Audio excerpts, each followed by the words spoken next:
ତିନି ଦିନରେ ଏମିତି କିଛି ଘଟଣା ଘଟିବ ଯାହା ଆପଣଙ୍କର ସମ୍ପୂର୍ଣ୍ଣ ଜୀବନକୁ ପୁରା ବଦଳାଇବାକୁ ଯାଉଛି। ହଁ ଫ୍ରେଣ୍ଡସ୍, ନମସ୍କାର ବନ୍ଧୁଗଣ ଆପଣମାନଙ୍କୁ ଆମ ୟୁଟ୍ୟୁବ୍ ଚ୍ୟାନେଲକୁ ସ୍ୱାଗତ। ଫ୍ରେଣ୍ଡସ୍, ଏ ଭିଡ଼ିଓରେ ମୁଁ ଆପଣମାନଙ୍କୁ କହିବି ଆଗକୁ ଆସୁଥିବା ଆଗାମୀ 3 ଦିନରେ ଆପଣଙ୍କ ରାଶିରେ ହେବାକୁ ଯାଉଛି ମହାଭୟଙ୍କର ପରିବର୍ତ୍ତନ। ଯଦି ବିଶେଷ ଭାବରେ କହିବି ଆପଣଙ୍କ ପାଇଁ ଏ ଦିନରେ କେଉଁ ସବୁ କ୍ଷେତ୍ରରେ ଲାଭ ମିଳିବ, କେଉଁ ସବୁ କ୍ଷେତ୍ରରେ ଆପଣଙ୍କୁ ସାବଧାନତା ଅବଲମ୍ବନ କରିବାକୁ ପଡ଼ିବ, ଆପଣଙ୍କର ଲଭ୍ ଲାଇଫ୍ କିପରି ରହିବ, କ୍ୟାରିୟର କିପରି ରହିବ, ବିଜନେସ୍ ଆଉ ବ୍ୟାପାର କିପରି ରହିବ, ଆଉ ସ୍ୱାସ୍ଥ୍ୟର ମହତ୍ତ୍ୱପୂର୍ଣ୍ଣ ଇନଫର୍ମେସନ୍ ମଧ୍ୟ ଦେବି। ଆଉ ଏ ଭିଡ଼ିଓ ଶେଷରେ କିଛି ଉପାୟ ବିଷୟରେ ମଧ୍ୟ କହିବି ଯାହାଦ୍ୱାରା ଆପଣ ଏ 3 ଦିନକୁ ଆହୁରି ଅଧିକ ଶୁଭ ଆଉ ମଙ୍ଗଳଦାୟକ କରିପାରିବେ। ତ ଡେରି ନକରି ଫ୍ରେଣ୍ଡସ୍, ଆସନ୍ତୁ ଜାଣିବା କିପରି ରହିବ ଏ 3 ଦିନ ଆପଣଙ୍କ ରାଶି ପାଇଁ। ଯଦି ବିଶେଷ ଭାବରେ ଆମେ ସବୁଠାରୁ ପ୍ରଥମେ କହିବା କି କ'ଣ ଆପଣଙ୍କ ପାଇଁ ଏ ଦିନରେ ବିଶେଷ ଭାବରେ ପଜିଟିଭ୍ ରହିବାକୁ ଯାଉଛି। ଫ୍ରେଣ୍ଡସ୍, ଏ ସମୟରେ ପ୍ରକୃତି ଆପଣଙ୍କୁ ଭରପୁର ସାଥ ଦେଉଅଛି। କୌଣସି ଲାଭଦାୟକ ଏବଂ ମହତ୍ତ୍ୱପୂର୍ଣ୍ଣ ସମାଚାର ମିଳିବା କାରଣରୁ ଆପଣ ନିଜକୁ ଆତ୍ମବଳ ଏବଂ ଭାବନାତ୍ମକ ଭାବରେ ବହୁତ ଅଧିକ ସଶକ୍ତିକରଣ ଅନୁଭବ କରିବେ।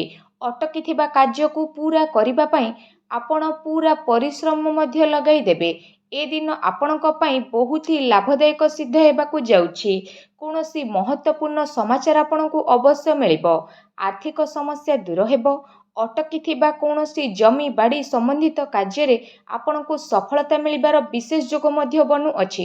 କୌଣସି ପୁରୁଣା ମିତ୍ରଙ୍କ ସହ ସାକ୍ଷାତ ହେବା ଦ୍ୱାରା ମନ ମଧ୍ୟ ପ୍ରସନ୍ନ ହେବ। ସୁଖ ସୁବିଧା ଭଳି ଜିନିଷକୁ ଆପଣ କିଣାକିଣିରେ ବ୍ୟତୀତ ମଧ୍ୟ କରିନେବେ।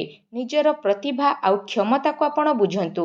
ଏହାଦ୍ୱାରା ଆପଣଙ୍କର ବ୍ୟକ୍ତିତ୍ୱରେ ଅଧିକ ନିଖାର ଦେଖିବା ପାଇଁ ମିଳିବ ତଥା ସମାଜରେ ଆପଣଙ୍କର ଇମେଜ୍ ମଧ୍ୟ ବଢ଼ିବ। ଏ ଦିନ ଆପଣଙ୍କର ବ୍ୟସ୍ତତାପୂର୍ଣ୍ଣ ରହିବ। କାର୍ଯ୍ୟ ତ ଅଧିକ ରହିବ, କିନ୍ତୁ ସଫଳତା ମିଳିବା ଦ୍ୱାରା ଥକାପଣ ମଧ୍ୟ ଆପଣ ହୋଇବେ ନାହିଁ। ଆଉ ଉତ୍ସାହ ମଧ୍ୟ ଆପଣଙ୍କର ବନିକି ରହିବ।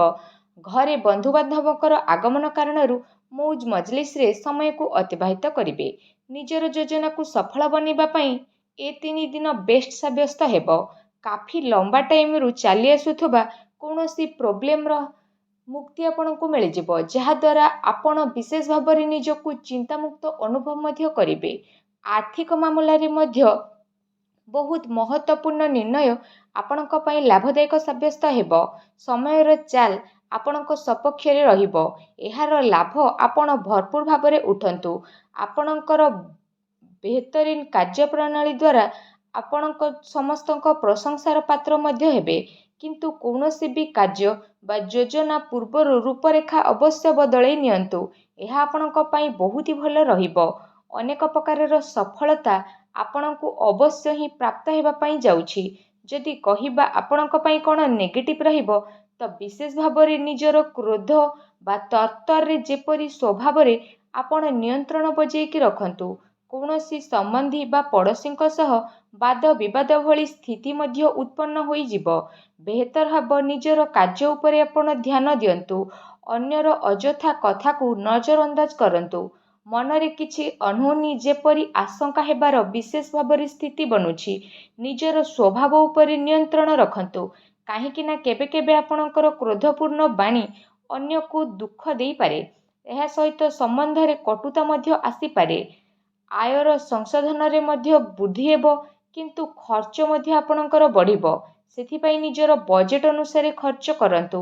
କିଛି ଅସୁସ୍ଥତା ମଧ୍ୟ ଆପଣ ଅନୁଭବ କରିବେ, କିନ୍ତୁ ଆପଣଙ୍କର କନଫିଡେନ୍ସ ଆପଣଙ୍କୁ ଆକ୍ଟିଭ୍ ବନେଇକି ରଖିବ। ଏହା ସହିତ ଯଦି କହିବା ଅନ୍ୟ କାରଣରୁ କୌଣସି ପ୍ରକାରର ଧନହାନି ମଧ୍ୟ ଆପଣଙ୍କର ହୋଇପାରେ। ଭାଇ ଭଉଣୀଙ୍କ ସହ ନିଜର ସମ୍ବନ୍ଧକୁ ଖରାପ ହେବାକୁ ଦିଅନ୍ତୁ ନାହିଁ। ଏହାଦ୍ୱାରା ଅକାରଣରେ ଚିନ୍ତା ଉତ୍ପନ୍ନ ହୋଇପାରେ। କୌଣସି ପ୍ରତିଦ୍ୱନ୍ଦ୍ୱୀ ଜଳନ କାରଣରୁ ଆପଣଙ୍କ ପାଇଁ କିଛି ନକାରାତ୍ମକ ବାତାବରଣ ମଧ୍ୟ ଉତ୍ପନ୍ନ ହେବ ଏବଂ ଏ କଥାକୁ ନେଇକି ଲଢ଼େଇ ଝଗଡ଼ା ମଧ୍ୟ ହୋଇପାରେ। କିନ୍ତୁ ଟିକେ ସାବଧାନତା ଆପଣଙ୍କୁ ପରିଶାନୀରୁ ମୁକ୍ତି ରଖିବ। ଘରର ବଡ଼ ବୃଦ୍ଧଙ୍କର ଅବହେଳା ଆଦୌ ବି କରନ୍ତୁ ନାହିଁ। କେବେ କେବେ ଲାପରବାହୀ ଆଉ ଅଳସୁଆମୀ କାରଣରୁ ଆପଣଙ୍କର ବନୁଥିବା କାର୍ଯ୍ୟରେ ରୋକାବଟ ମଧ୍ୟ ଆସିଥାଏ। ଏହା ସହିତ ନିଜର ବିଚାରରେ ମଧ୍ୟ ଲଚିଲାପଣ ଆଣନ୍ତୁ।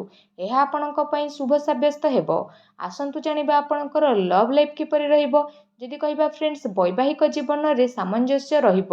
ମନୋରଞ୍ଜନ ସମ୍ବନ୍ଧିତ କାର୍ଯ୍ୟରେ ସମୟକୁ ବ୍ୟତୀତ କରିବା କାରଣରୁ ପରିବାରରେ ହାସ ପରିହାସ ଖୁସିର ମାହୋଲ ମଧ୍ୟ ରହିବ। ପାରିବାରିକ ବାତାବରଣ ଆପଣଙ୍କର ସୁଖଦପୂର୍ଣ୍ଣ ରହିବ। ପ୍ରେମ ସମ୍ବନ୍ଧରେ ମଧ୍ୟ ପ୍ରଗାଢ଼ତା ଆସିବ। ରୋମାଣ୍ଟିକ ମାହୋଲ ମଧ୍ୟ ରହିବ। ନିକଟ ସମ୍ବନ୍ଧରେ ଆପଣ ବାହାରକୁ ଯିବାର ପ୍ରୋଗ୍ରାମ ମଧ୍ୟ ବନେଇ ପାରନ୍ତି। କାଫି ସମୟରୁ ଘରୁ ବାହାରକୁ ବାହାରିବା, ଲୋକଙ୍କ ସହ ମିଲାଜୁଲା କରିବା ଖୁସି ମଧ୍ୟ ଆପଣଙ୍କୁ ପ୍ରଦାନ କରିବ। ପାରିବାରିକ ବାତାବରଣ ଖୁସିଭରା ରହିବ। ଘରର ସବୁ ସଦସ୍ୟ ଜଣେ ଆଉ ଜଣଙ୍କ ସହିତ ସମୟ ବ୍ୟତୀତ ମଧ୍ୟ କରିବେ। ବାହାର ସମ୍ବନ୍ଧଙ୍କ ସହ ସାବଧାନ ରୁହନ୍ତୁ। ଏହାଦ୍ୱାରା ମାନହାନି ହେବାର ସମ୍ଭାବନା ରହିଛି। ପାରିବାରିକ ବ୍ୟକ୍ତି ଆପଣଙ୍କୁ କିଛି ନାରାଜ ବ୍ୟକ୍ତି କରିପାରନ୍ତି, କାରଣ କାମର ବ୍ୟସ୍ତତା କାରଣରୁ ଆପଣ ପରିବାରକୁ ସମୟ ଦେଇପାରିବେ ନାହିଁ। ସେଥିପାଇଁ ତାଙ୍କ ପାଇଁ ମଧ୍ୟ କିଛି ଟାଇମ୍ ଆପଣ ଅବଶ୍ୟ ବାହାର କରିଦିଅନ୍ତୁ।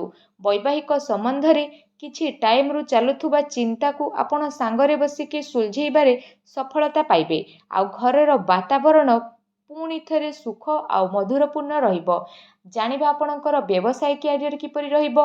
ତ ଯଦି କହିବା ବ୍ୟବସାୟ କ୍ୟାରିୟର ବିଷୟରେ, ବ୍ୟବସାୟରେ ପ୍ରଡକ୍ସନ ସମ୍ବନ୍ଧିତ କାର୍ଯ୍ୟରେ ଟିକେ ଚିନ୍ତା ରହିବ, କିନ୍ତୁ ଆପଣଙ୍କର ପେମେଣ୍ଟ ପାଇବାରୁ ଆର୍ଥିକ ସ୍ଥିତି ଆପଣଙ୍କର ମଜବୁତ ରହିବ। ସେଥିପାଇଁ ଚିନ୍ତା କରିବାର ଆବଶ୍ୟକତା ଆପଣଙ୍କୁ ନାହିଁ। ବଡ଼ ଅଧିକାରୀଙ୍କର ସହଯୋଗ ଆପଣଙ୍କର କାର୍ଯ୍ୟରେ ଆପଣଙ୍କୁ ମନ ମୁତାବକ ସଫଳତା ପ୍ରଦାନ କରିବ। ତା ସହିତ କୌଣସି ବଡ଼ ଅର୍ଡର ମିଳିବାର ସମ୍ଭାବନା ମଧ୍ୟ ଆପଣଙ୍କର ବନିଛି। ସରକାରୀ ସେବାରତ ବ୍ୟକ୍ତିଙ୍କ ଉପରେ କାର୍ଯ୍ୟର ଅଧିକ ବୋଝ ମଧ୍ୟ ରହିପାରେ। କାର୍ଯ୍ୟ କ୍ଷେତ୍ରରେ ମଧ୍ୟ କୌଣସି ନିର୍ଣ୍ଣୟ ଆପଣ ଏକଲା ନିଅନ୍ତୁ ନାହିଁ। ଟିମ୍ ୱାର୍କ କରିକି କାମ କରନ୍ତୁ। ଏହାଦ୍ୱାରା ବ୍ୟବସ୍ଥା ଉତ୍ତମ ବନିବ। ଆର୍ଥିକ ମାମଲା ଉପରେ କାହା ଉପରେ ଅଧିକ ଭରସା କରନ୍ତୁ ନାହିଁ। ନାହିଁ କାହା ଉପରେ କିଛି ସମଝୋତା କରନ୍ତୁ। ବ୍ୟବସାୟିକ କ୍ଷେତ୍ରରେ ଆପଣଙ୍କୁ ନିଜର ପରିଶ୍ରମ ଅନୁସାରେ ବହୁତ ଭଲ ପରିଣାମ ମଧ୍ୟ ହାସିଲ ହେବ।